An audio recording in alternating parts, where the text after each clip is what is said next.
Le vie di Agrigento sono quotidianamente, sia in centro che in periferia, luoghi dove non c'è rispetto per il codice della strada, con i vigili urbani quasi sempre assenti. Ieri sera, invece, i vigili sono spuntati con una raffica di multe nei pressi del Teatro Pirandello, dove era in programma il concerto di Claudio Baglioni. Le auto multate erano parcheggiate senza alcun intralcio o pericolo per la circolazione. I divieti vanno rispettati, certo, ma la cosiddetta tolleranza zero ad Agrigento arriva sempre nei momenti meno opportuni e di sera tardi.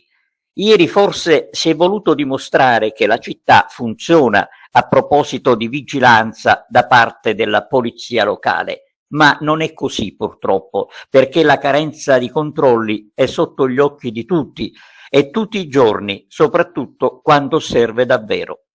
Ieri sera si è voluto dimostrare ai tanti forestieri venuti per il concerto di Baglioni che ad Agrigento nessuno può fare ciò che vuole, ma i malcapitati non sanno che è vero il contrario, perché qui da noi l'anarchia si vive tutto l'anno e la tolleranza zero non c'è, tranne poche volte quando si decide improvvisamente di usare il pugno duro, che nel nostro caso è stato assolutamente fuori luogo. Bisognava comprendere, insomma, che la circostanza era da affrontare meglio per evitare di apparire quelli che in realtà non si è.